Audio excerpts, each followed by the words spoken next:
Bonjour ou bonsoir, j'ai une grande annonce à vous faire. Le Graal est trouvé. Voici le tarot Camelot,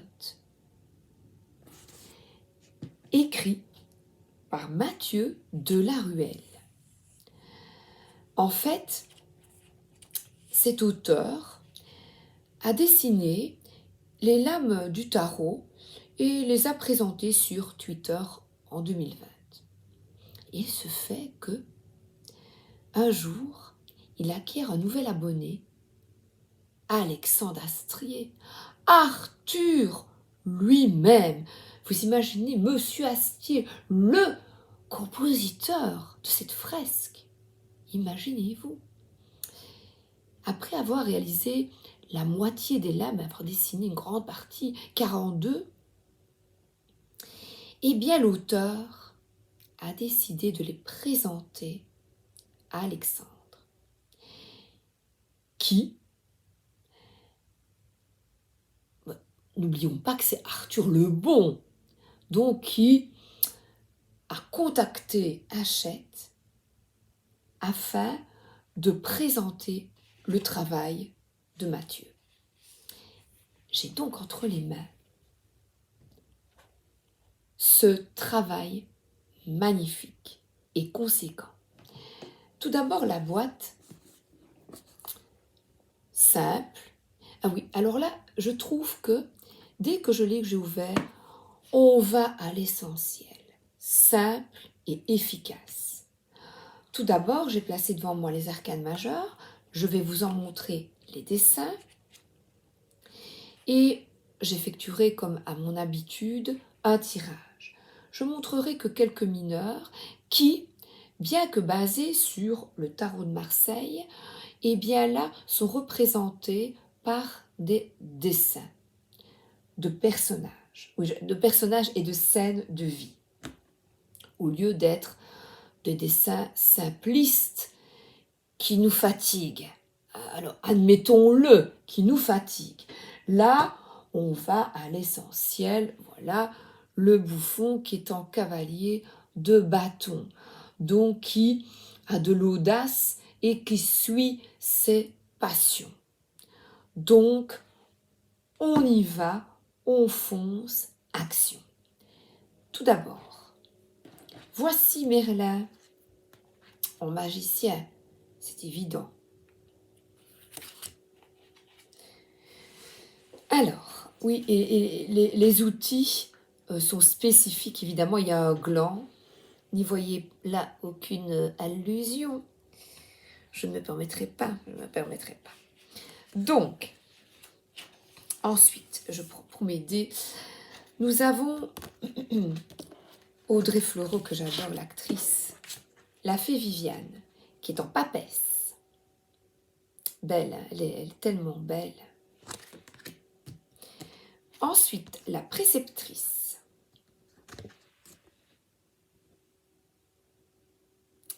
L'impératrice, qui a un grand parchemin. Et puis, notre pape, qui est le scribe. Les dessins sont géniaux. Alors là, nuptial, le choix, les amoureux, l'amoureux.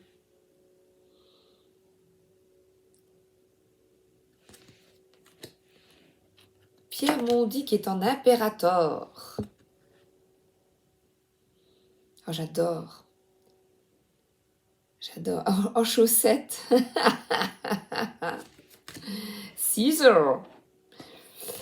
Alors, le chariot.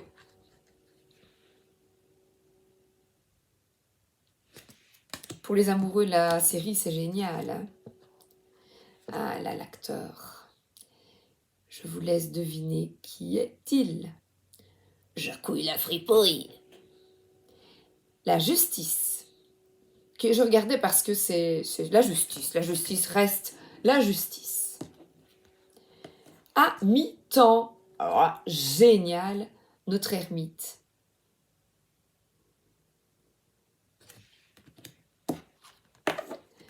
Oh, Fortuna. C'est table ronde, la roue de la fortune, la roue de fortune, avec les chevaliers autour du roi. La force. Il y a le gars qui vient avec, vous savez, qui a mal au dos, un peu plus âgé, qui met sa ceinture. J'ai mal au rein, voilà, j'ai une expression, mais c'est une expression wallonne, donc de Wallonie belge, donc Diamo mes reins, c'est j'ai mal au rein, mauvais matelas, et alors il a une pierre dans les mains et un pain, donc cette matière d'être là, bien présent, entre la pierre et l'enclume, et il est assez sévère, je trouve. Je ne mange pas de ce pain-là, mon bon monsieur. Alors, le 12, alors même le chiffre est à l'envers, qui est le perdu au lieu d'être le pendu. J'adore. J'aime beaucoup l'humour. Voilà, c'est un tarot léger, cool. 13. La carte sans nom. Il n'y a pas de tête coupée. Il n'y a que 2 mains. Tempérance. C'est Bohard, non, c'est celui qui a tout le temps peur, celui-là, je crois. Alors on l'invite à la tempérance, à trouver un équilibre. Alors là, le diable, j'adore. Fais-moi peur à celui-là. Parviens à le vaincre. Mais enfin, ils sont quand même prisonniers. Avec des têtes comme des pantins de bois, comme Pinocchio. La maison Dieu, avec Arthur qui tombe de haut. L'étoile, qui ressemble à la carte initiale. La lune, avec un cirque.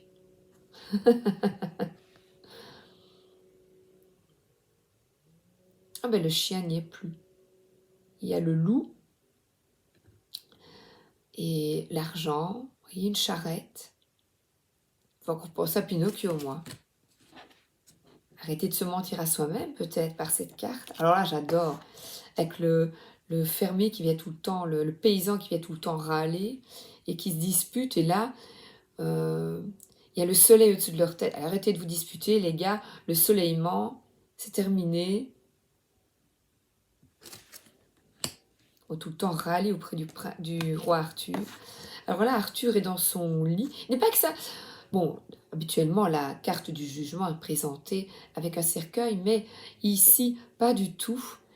Nous avons là le roi Arthur qui, moi je dirais, qui est avec sa maîtresse, vous voyez, dans son bain, et son épouse qui prie pour lui, qui accepte. Et là, c'est peut-être l'heure du jugement, parce que la maîtresse a disparu. Elle n'est plus là. Et nous avons la fée Morgane, je pense, qui est là, dans le ciel.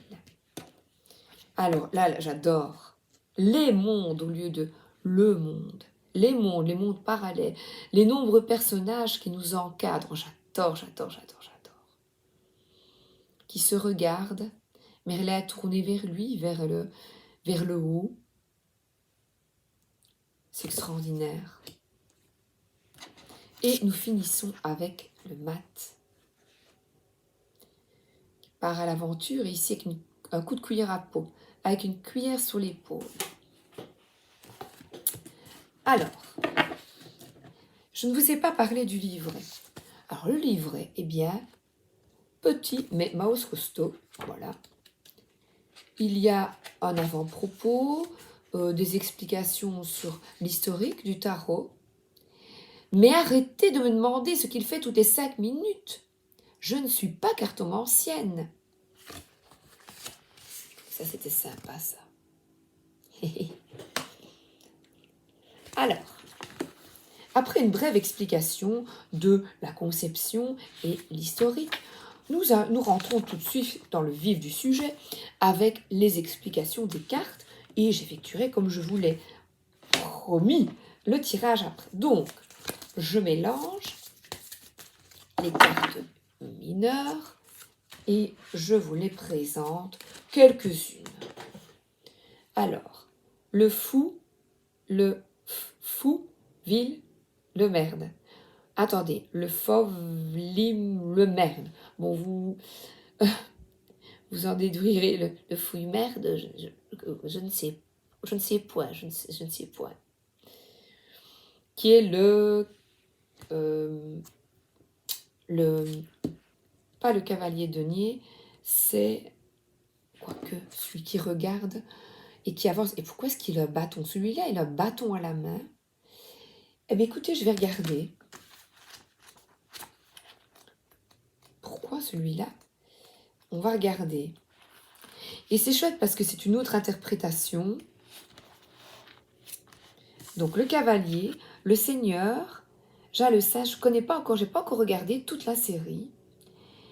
Alors, le duc d'Orcanie, siégeant à la table ronde, trahit ses valeurs chevaleresques en se laissant guider par les promesses d'un énorme denier. Ah oui, c'est être attiré par l'argent et suivre uniquement ce chemin.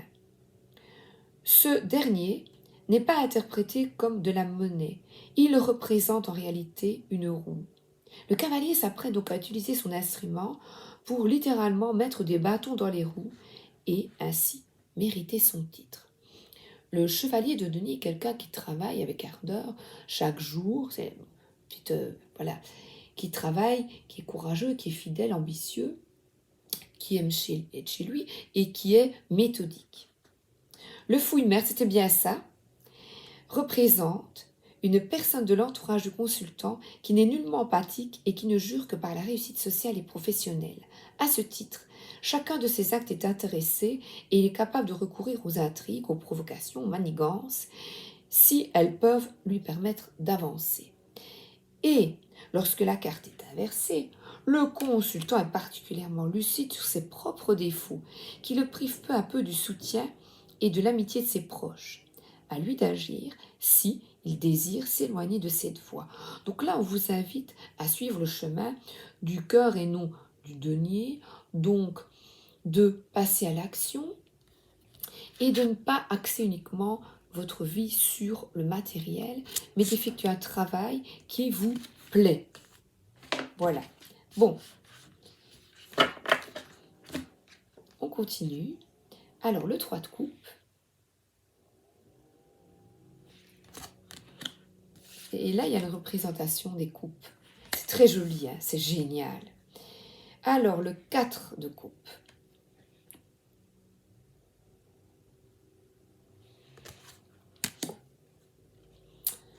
Le 3, alors nous avons un crabe et des bâtons. On va de l'avant, là. On va de l'avant et c'est quelqu'un qui n'a pas peur du défi, apparemment. Il fonce et il entraîne des personnes dans son sillage. Alors, je pense que c'est l'as d'épée. Je pense donc que je suis, oui, c'est l'as d'épée. Je sais pas pourquoi je dis je pense. Je pense, mais oui, je pense, puisque l'as d'épée représente la communication, la pensée, la vérité, l'objectivité, la clairvoyance. Alors là, les vilains qui sont en 2 d'épée.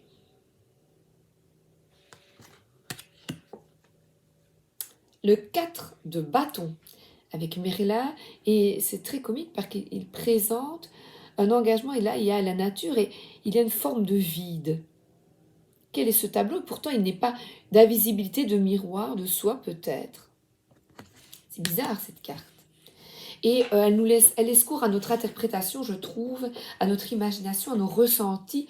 C'est un beau tarot au niveau psychologique. Et voilà notre valet de denier, évidemment, qui est représenté par ce personnage qui s'occupe de, on va dire, le comptable, oui, on va dire ça. Qui, ici, manie l'argent avec une certaine aisance, je dirais. Et là, le sac est ouvert, que va-t-il en faire? Alors ici, le 10 de denier. Alors, je vais aller, hop, la Bretagne régionale, le plancton. Alors ici, c'est le valet de bâton. Avec ce bâton très lourd à porter, je vais lire, j'ai envie. C'est chouette parce que, hop, c'est totalement différent. J'adore. Alors, oui, le plancton. Je vous lis le tour de garde. Les tours de garde sont un moment propice à l'introspection, ce à quoi nous invite notre fier chevalier, Hervé de Rinel. L'heure est à l'auto-analyse et à la réaction, aux conclusions tirées, mais le plancton ne tient pas en place et véhicule avec enthousiasme une profonde envie d'explorer le monde et son propre subconscient. Oh, désolé, je lisais. Mais enfin... Voilà. Renversé, le plancton peut subrepticement introduire le doute dans l'inconscient du consultant. Ne vaudrait-il pas mieux abandonner tout rêve d'aventure et rester tout à fait dans le confort de sa routine? Alors, je vous en ai montré quelques-unes, mais je trouve que trop montrer, j'aime bien vous mettre l'eau à la bouche. Voilà. Cependant, ici, je vais quand même remélanger l'affaire. Quel est le message pour vous, ici et maintenant, quand vous écoutez cette vidéo?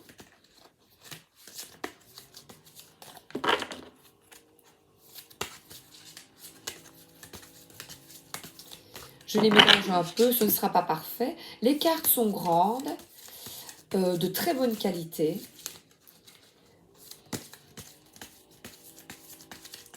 Alors c'est bizarre, parce que je l'ai acheté 20 €. En plus, j'avais ma ristourne, j'avais ma réduction. Donc, donc je l'ai eu à 13 €. Porte-chance, donc il va me porter chance. Puisque vous savez bien que les librairies m'aiment énormément. Et j'ai regardé sur Amazon avant de faire cette vidéo et je l'ai vu à 30 €. Donc c'est vraiment bizarre. Ça tombe bien, je n'achète pas sur Amazon. Oups. Donc voilà. Mon beau libraire me l'a vendu à 20 €. Oups là. Quel est le message pour toi là maintenant?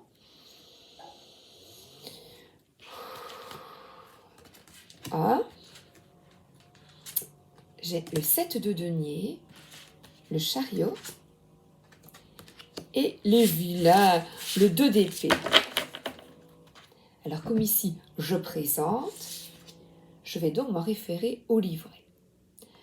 Le 7 de denier, habituellement, exige de la patience et que l'on a bien travaillé, qu'on récolte les lauriers de son travail. On se laisse aller, vous voyez. Alors, que nous dit l'auteur? Je ne vais pas parler des personnages, mais uniquement de l'explication. Elles sont à l'endroit. Le 7 de denier est le symbole d'une entreprise florissante, c'est tout ce que je souhaite à l'auteur, d'un marché en pleine expansion.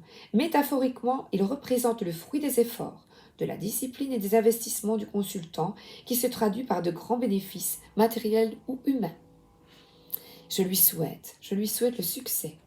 Ensuite, le chariot. Avanti. On prend les rênes de sa vie. Le chariot avertit des dangers de la dispersion et de l'arrogance qui mènent à l'imprudence. L'humilité, humilité et concentration seront les clés du succès du consultant. Mais c'est très bien ça.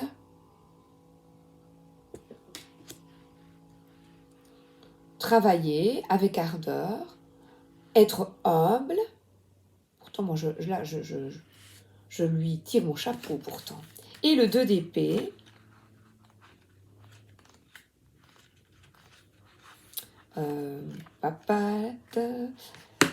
Jouer. Le 2 d'épée annonce un conflit, mais il s'agit d'un combat intérieur.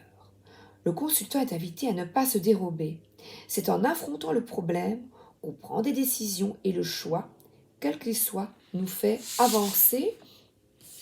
Et là, on a quand même quelqu'un qui avance vers une certaine forme de triomphe, de réussite.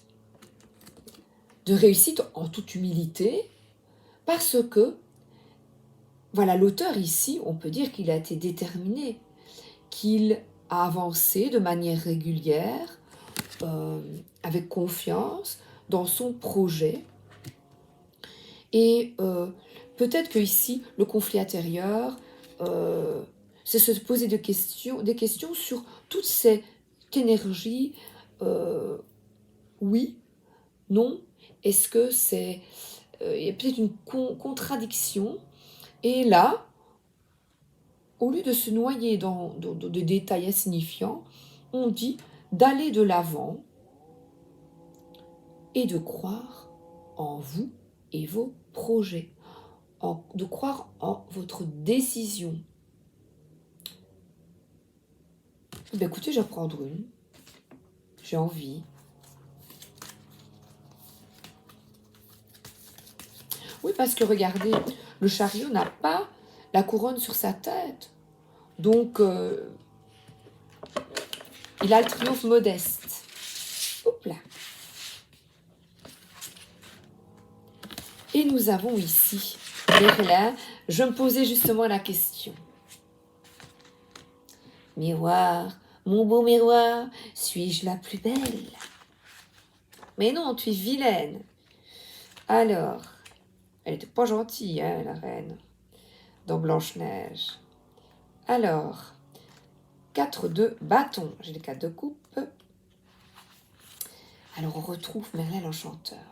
Le 4 de bâton représente la satisfaction de l'accomplissement. Le consultant a travaillé dur pour aboutir au résultat attendu. La victoire n'est pas encore totale, mais toutes les clés du succès sont désormais en sa possession et sa valeur est reconnue. Donc, pas de déni, pas de conflit intérieur, parce que vous travaillez chaque jour au mieux-être, peut-être à votre mieux-être, un mieux-être financier, moral. On parle avec les deniers de corps, d'être mieux dans votre corps. Et votre réussite se fait en toute humilité. Donc vous n'avez pas besoin, je vois les conflits qui peuvent être de la compétition. Il n'y a nulle compétition quand on travaille avec le cœur. Il y a de la place pour tout le monde. Je vous embrasse et je vous souhaite une excellente journée ou une excellente soirée. À bientôt, merci d'être là.